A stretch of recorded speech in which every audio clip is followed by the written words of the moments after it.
All right, cool. Hans still here with my guy, Malik Scott. How you feeling today, man? Yes, sir. I'm good, man. Blessed.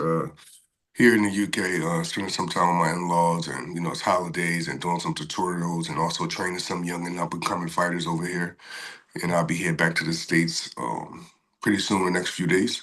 Got it, man. Well, Merry Christmas, Happy New Year, all that good stuff, man. Hope everything's Same going to you, good. bro. All right, man. So, let's talk about obviously the big fight that just happened, Yeah. Usyk and Fury too.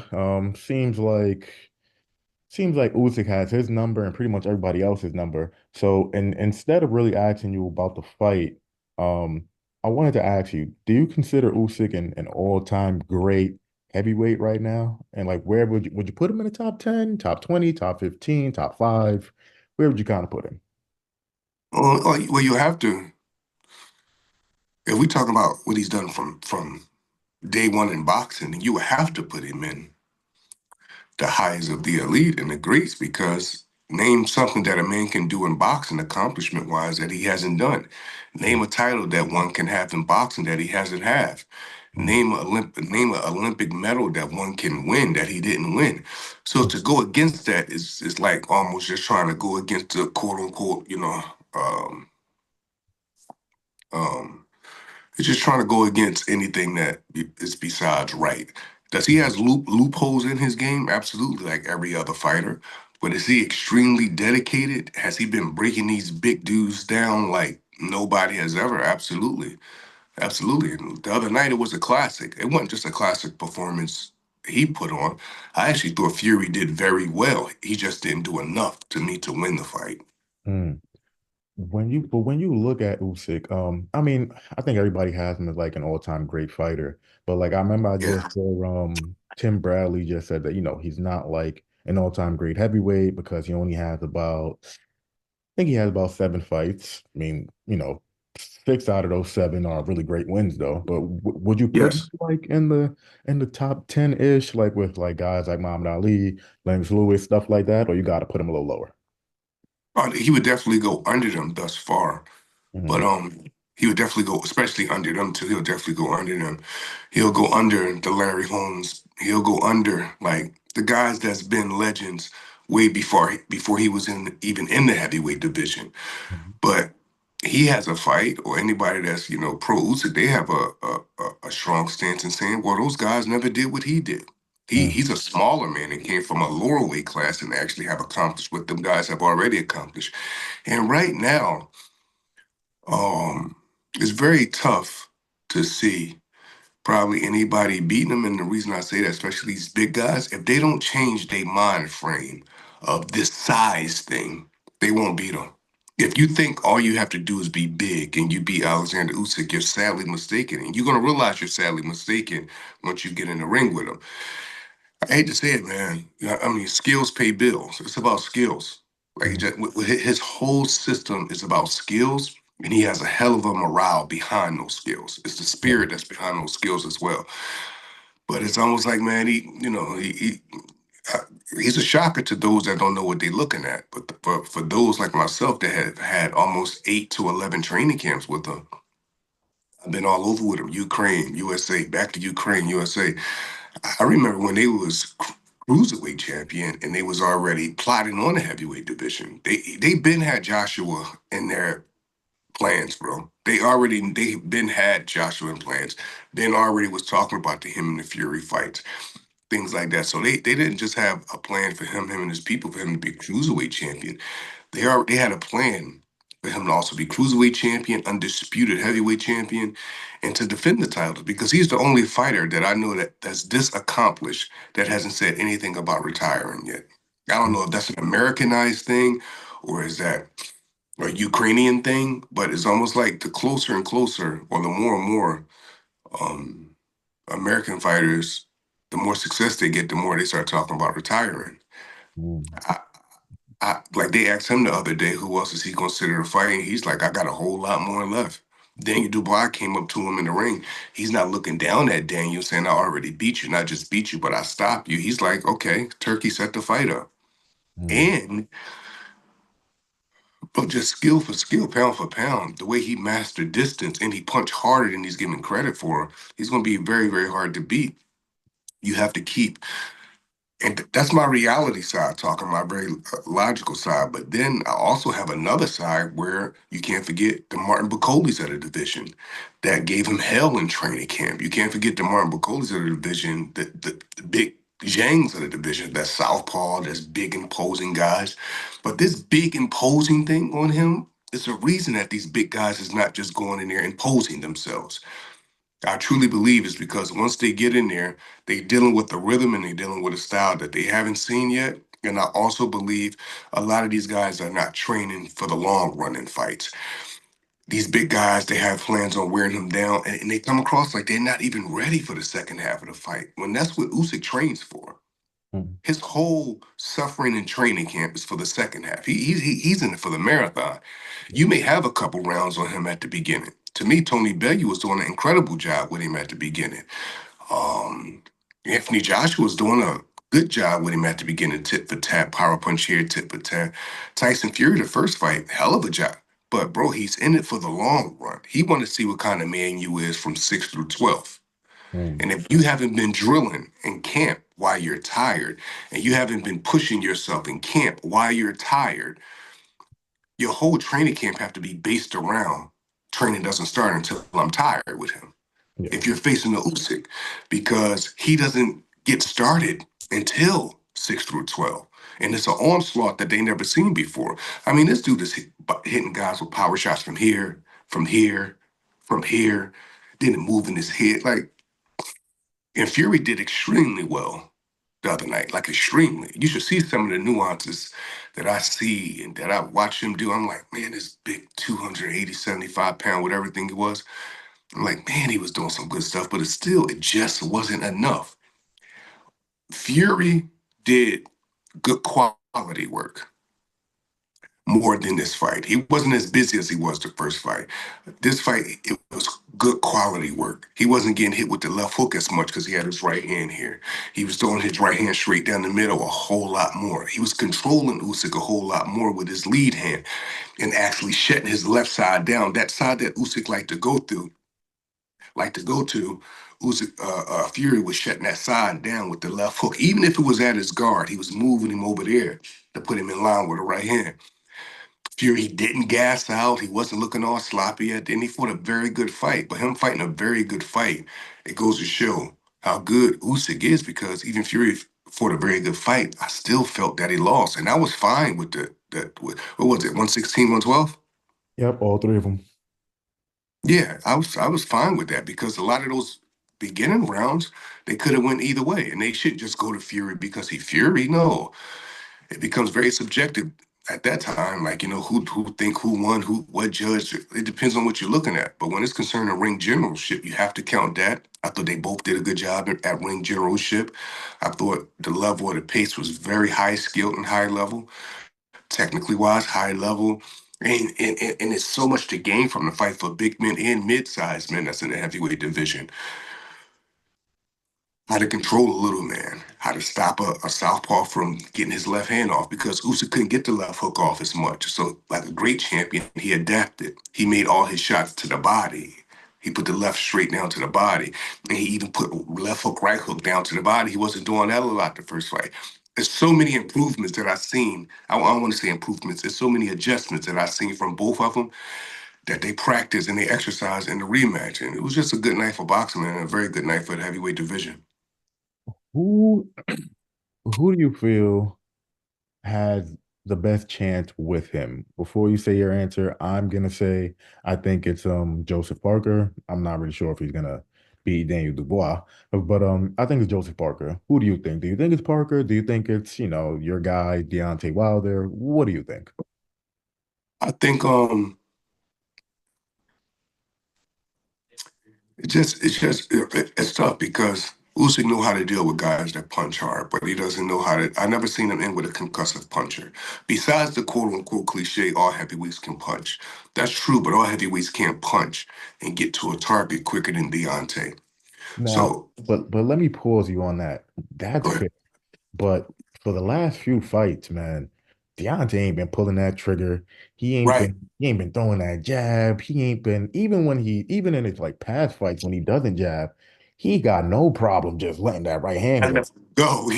Like Yeah. nowadays, he's just keeping that shit in his back pocket. So is it really Right. fair to say, yeah, he's such this great puncher, but is he really gonna be a threat to him if he's not even willing to let his hands go anymore? That's what I mean. So we'll have to subtract that. You're right, Hans. That's totally true. So we'll have to compare this Usyk against, I wouldn't say the best Deontay, but a more active Deontay. And if we do that, Usyk would definitely have to have all his T's crossed and all his I's dotted, because you just don't want to be getting hit with that missile that's coming, if the missile is going to come, to Mm, credit to what you're saying. But I think Dubois is remotivated and re-inspired, and I think he'll give it a much better of a go, because he wasn't doing bad in the fight. Everybody keeps saying this thing about the blow that he was hit with, but he faked like it was this, that, that whole thing. And some one would hear that and would think, well, that's how the fight ended. We can't forget that that time passed in the fight, and then Dubois got stopped, yeah. legitimately got stopped by Usyk. Like, sometimes when you hear narration from some of these guys and you think like, oh, oh yeah, so the story of the fight is the low blow and Daniel Dubois really won. No, the story of the fight is Usyk stopped Dubois and had him on one knee until the count of 9 to 10, which is, you know what I mean? That's Mhm. the story. But now have Dubois improve from that. Shout out to Don Charles and the rest of the team, absolutely. But we can't lose sight that Usyk stopped Dubois. He didn't beat him by disqualification. He stopped another bigger man. He stopped him. And if they go in there with that same imposing attitude, to me, that didn't work for them before, then they'll get stopped again, Yeah. because you have to know it's a system to that madness that Usyk is doing. We can't keep saying, "Oh, he's a smaller guy, which comes too big and strong for him." That's not the remedy right there. Like, it's just not. I think like what it's going to take. I think it's going to take a one hitter quitter. It's going to take somebody that punches extremely hard, that punches concussive, that know how to stay behind their knee, that is training for the marathon. And when I say the marathon, I mean they training for the second half of the fight just as well as they're training for the first half, to really do a job on Usyk. But if you go in there with no brains and all muscle, that's easy food for him. He's been dealing with that his whole career. He fight big guys better, actually. In my opinion, one of his toughest fights ever is Michael Hunter.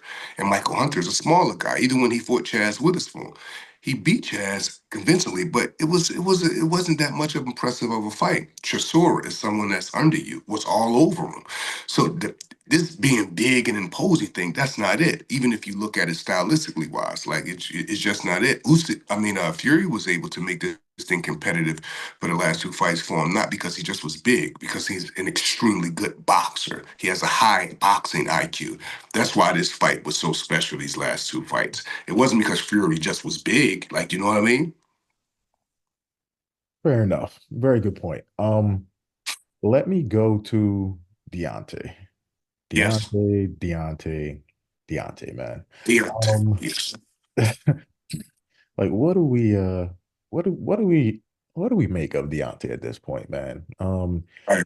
He lost the fight against Joseph Parker, um, convincingly for sure, very shocking to a lot of people. Then losing to Zhang was also shocking to people. And probably even more shocking was, him saying, he still wants to fight. And it kind Yeah. of comes across as him like him being in it for like the paydays because he's still Mm. a boatload of money, but it doesn't really seem like he has that. Maybe he has it on the outside, like that whole anger and aggressiveness, but he gets in that ring and it's just like, man, not really like that no more, man. Like Right. you're not really bomb squad no more, Right. man. So, so Right. what do we? Where's it at? Yeah, and like where does he fit in the heavyweight division now? Oh, well, minus the last two fights, he's the hardest punch in the history of the sport, subjectively, right? Most would say that, and you know, what I mean, it's most that has been proven on. Yeah. And if if you look at the landscape of the division, the last two fighters that he fought, in my opinion, are, you could say, probably two of the legitimately toughest guys in that he's fought in his career. Zhang is a southpaw, Ortiz is a southpaw. Zhang is bigger and more imposing, like than Ortiz is. Joseph Parker has always been above average, always been a bit above good as well. And if you really study the actual fights, those fights that Deontay took on short, I wouldn't say short notice, like after such long layoffs, he's fighting like the best in the world. And I don't think people have a problem with that. I think that's understandable. I think the thing people have a problem with is the performance level, like him not actually going in there and him not actually going in there and performing at a certain level that he needs to. So I mean, it's tough right now, man, because we got to see what he want to do. We got to see, 2025 is coming up. It's up to him if he want to have a good year in a division like I know he can. The ability is definitely there. Obviously, the hunger is not the same hunger that it would be the first 2 years that he turned pro because, what I mean, he's waking up in silk pajamas, silk Versace pajamas. He's getting in that Rolls Royce. He have everything that he came in the game for. So we'll just have to see, man. We really would just have to see. Like, I'm no wizard. There's certain things that I've seen in the last two fights that I'm like, wow. There's certain things, great things that he would do in training camp that he just couldn't pull the trigger on in these fights. So, like, we just have to see, brother. We really just have to see on which direction that we gonna go. We have to see how 2025 come out. Is his next fight pretty much, is his career pretty much on the line in his next fight?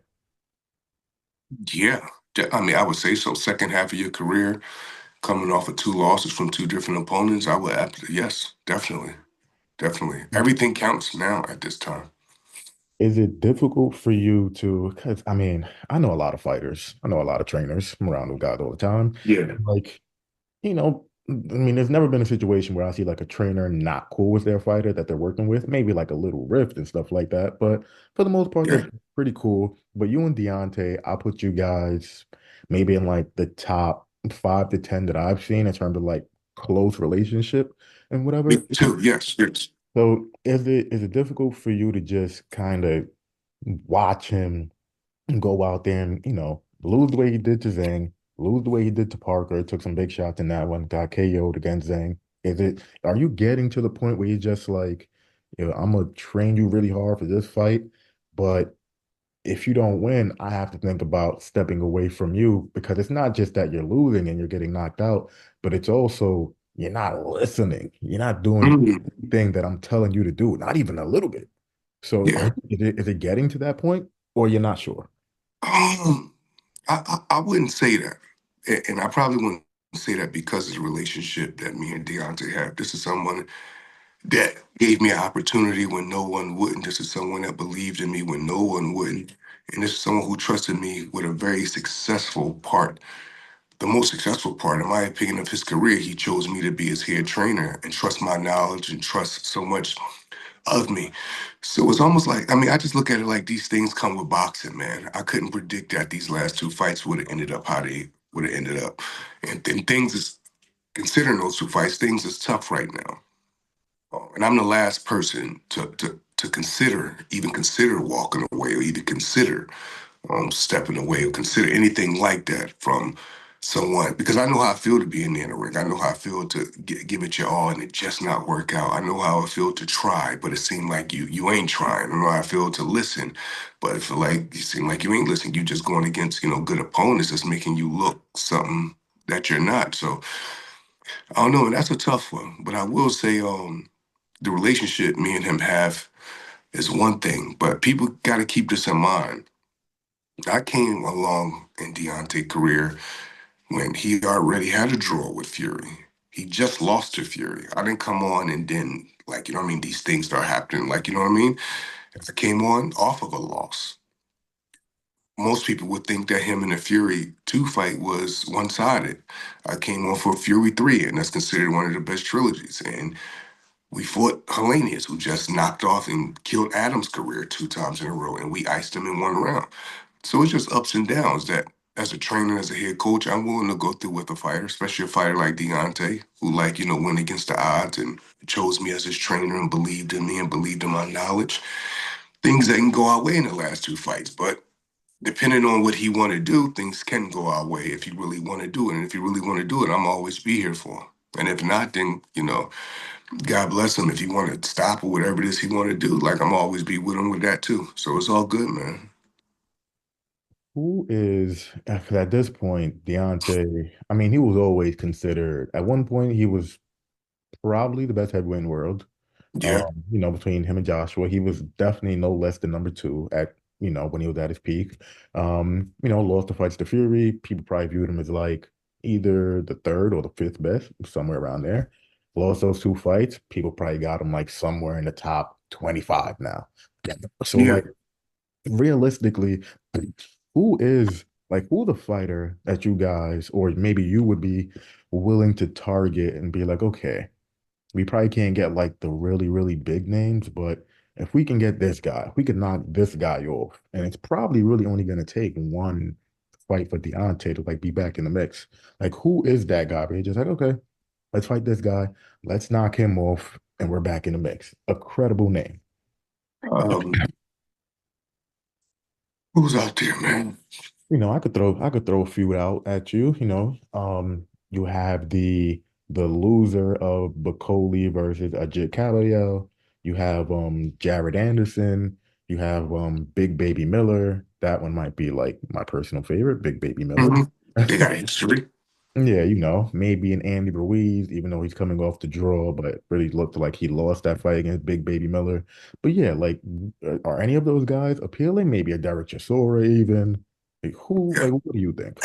Every name you just said is appealing. Every name. It will be very hard to pick one name, but it's so many things that would have to be even before like we got to that. Hans, there was so many things. It would be so many things in training camp that me as someone that genuinely cares about him and someone that is just here training, there would be so many things I would have to see before that, before we even get to talking. You know what I mean? Well, let me pull to you on that because yeah, and that makes 100% sense. There's certain things that you would have to see in training camp before, whatever. But do you have to dive deeper than that? Because like Mm, I've heard you say for like the last two training camps, Deontay looks as good as ever. And me personally, when I hear people say that, I'm a little bit skeptical of it. But right. when I see like training footage of Deontay during those two fights, I'm like, God damn, like he looked pretty Bro, damn good. and Hans, it's funny you say that because I'm calling it how I see it, bro. I would be quiet before I said he's not looking good in training camp. I would just give 1 word answers. Bro, the stuff that I was seeing in training camp was incredible, especially that last camp. It was a very violent camp for those guys, man. Very violent. So what do you so is it more than training camp now? Because you've been down that road where you're just like, he looks phenomenal in camp, but like I've seen him look phenomenal on the mitts and doing workout Mm, stuff like that. Is it like a mental thing now? Is it like what is it past the training camp where you're just like, okay, Deontay's ready, I think. yeah. Well, that's a tough question because it's all mental. I think you have to be mentally tough to have a good training camp. I think like to get through trials and tribulations in training camp and still push forward, you have to be mentally tough. So it's not the mental toughness. I also believe that we have to consider the high level competition. Right now, we're sitting here talking about his last 2 fights against extremely top quality opponents that have been having the best wins of their career. Joseph Parker, in my opinion, has never been better than he is now. Zhang has never been better than he is now, and we knew that going forward. But I just thought that training camp would turn over to something to be a lot more better than it was, and it just didn't go our way those times. Fair enough. Um, Kind of moving away from the whole Deontay Wilder thing. Like, do you think a guy like do you think a guy like Jared Anderson can bounce back? He's young, really brash. Some people call him arrogant. I just call him very, very confident. Nothing wrong with that. Cocky even. I don't think there's anything wrong with that either.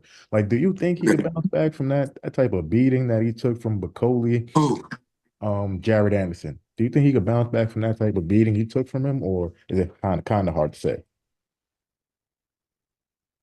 Yeah, well, in my opinion, that type of loss, he would have been better off at probably getting clipped with one shot early and it being that it. But a lot of time, these type of defeats, right? It's mental, huh? Just like these guys, they have very, very big egos, and it's not like a heavyweight's ego. They have big egos. They're very successful. They got more money in their bank account than they ever have. Everybody's telling them they're about to be the next thing coming, and then you get in there with somebody you just knew you was going to beat, and not only do it go another direction for you, it goes a whole nother direction in the worst way. You get beat, you get humiliated. And that's one side. But then it's another side to me when I studied that fight that Jerry Anderson was doing some good things, bro. He was jabbing to the arm, jabbing to the body. He was going to the body good at times. He was trying. But once again, he was in there with a much better imposing man. Like, you know what I mean? And Martin Bacoli, we all knew that that wasn't a good matchup. Everybody in boxing did, especially all of us that was out Dubai together boxing Usyk and watching him and Martin Bacoli spar and Martin Bacoli work, like we all knew it was like, why did they even agree to this? Yeah. Um, It was a horrible, horrible matchup for Anderson. Horrible matchup. 100%. I mean, yeah, the results speak for themselves, really. Before I let you go, I really, really, really need to get your thoughts on the somewhat kind of upcoming fight. It's still a little ways away between David Benavidez, David Morrell. I mean, that shit just got fight of the year and violence written all over it, man. Like, what do you think about Mhm. it, man? Like, like, are you really like excited for it? And what do you think, man? Or, Oh, David Morrell versus David Benavidez. oh yeah, man. That I'm looking forward to that. I would pick Benavidez right now, but that's because I seen Morrell fight in a fight. I seen him fight in a fight, I think in LA on that same Bacoli Oh, against Anderson Hot Rod. card. Yeah, against Hot Rod. Yeah, yeah. Yeah, and I thought he was a bit wild at times, and I thought like his chin came up a few times, and I was comparing him fighting Benavidez at that time. Like I just was like, oh, Benavidez, I think would beat him now. But when I look at all his other fights, it's a match made in heaven. You know what I Hmm. mean? Yeah. I would pick Benavidez right now, but Morales, he's the closest. He's the closest threat to Benavidez right now. I would say, not counting the Canelo or any of those fights. I'm talking about for the level that is at right now. I think like it's a super bout. And just last thing for you, man. It seems like it doesn't really seem like Crawford is going to end up getting that Canelo fight. Um, it seems like he's probably going to end up unifying the division or at least attempting to anyway, that 154 pounds. But in my opinion, Canelo doesn't really have too many options left at 168 pounds anyways, like you got a guy like Billy. He's already beat Caleb Plant, just beat Berlanga. Benavidez and Morrell aren't there at 168. They're fighting at 175 right now.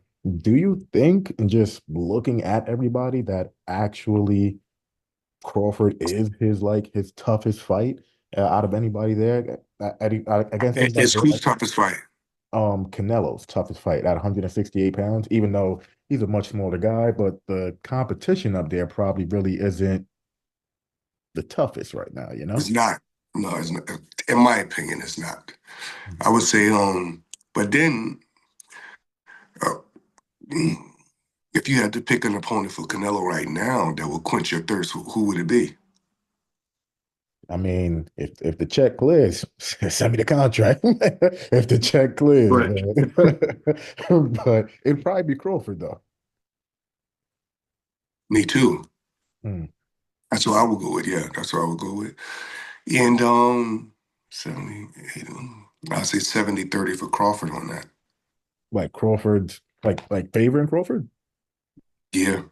Why are you saying that a little bit because of the Usyk effect a little bit? Like, Yeah, kind of. And I just believe Crawford is the smartest, one of the smartest American, to me, boxers of all time.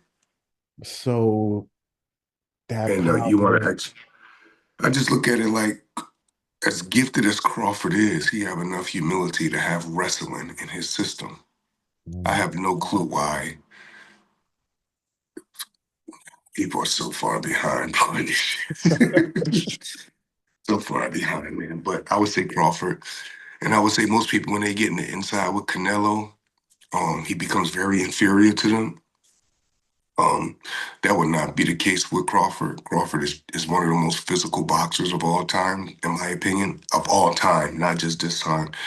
He's Mm. very physical inside and he's very spiteful inside. Andre Ward is another one like that as well. These guys are very good boxers, but they're very, very physical. And to me, if you could be very physical, you could, to me, go up as many weights as you want to. And But would his physicality do mean or do anything with a guy like Canelo though? Like anything at all, so really? I think so, absolutely. Mm. I think so. I think uh what's the kid named Belenga? I thought Belenga had okay moments against Canelo. He had okay moments against Canelo, and I thought Caleb Plant had good moments against Canelo. Once again, you have to be in it for the long run when you fight Canelo, not just the first 4, 5, 6 rounds. Yeah. You got to be in it for the long run because he's another marathon fighter. Like, hey, you had a nice little second round. You had a nice fourth round against him. But the real tell of the tape with that comes in between 7, 9, 11, those rounds. Just real quick. I just to go back to the Usyk thing real quick. Kind of a random question, but I know you think that he beats pretty much everybody. But do you think a guy like Better BF, who, had a ton of success against him in the amateurs. I was like 40 years ago, though. Is an undisputed champ at 175. He might Yeah. evolve again. He might. I'm not really too sure. But do you think he's the type of You guy? see? No, I'm talking about Better BF. Better BF Yeah. against Usyk. And he beat who? Can he beat Usyk? Do you think Absolutely not. he Absolutely not. you don't think he has the physicality, the strength, and no, none Now of that? here we go with that strength talk. He can have the strength, but you need more than strength to beat Usyk. Usyk is beating like what better be even stronger than Fury, better be even stronger than Dubois, better be even stronger than Anthony Joshua. It ain't about the strength. You got to bring more to the table with this guy. It's almost like I personally believe who I would like to see Usyk fight is Zero Ramirez, my guy. I would love that two southpaws, one that bring not just strength to the table, he also bring You a want to heavy see set skills. you want to see Usyk fight Ramirez, Zerto. Absolutely. I mean, he does have like the size, but he's fighting at 75. He's fighting a Who's cruiser. fighting at He's 75? fighting a Cruiser? cruiser. He's fighting a cruiser, Yeah. sorry. He does have Jai Opatai that he has to deal with, of course. So I gotta hurry up. I gotta hurry up. I'm getting rushed. oh yeah, I got you. He does have Jai Opatai he has to deal with. Do you see that fight happening in the future, or you're not really too Yeah, sure? definitely. That's the one that's the whole plot. Oscar talks about it all the time. So we'll Got see if it happens though, man. But Zero Ramirez is one of the best fighters in the world. gotcha. Look, I know you got Hands to down. go. Appreciate you, brother. Happy All the holidays, time. Merry All Christmas. right, My baby. God. Appreciate My you. man. See you.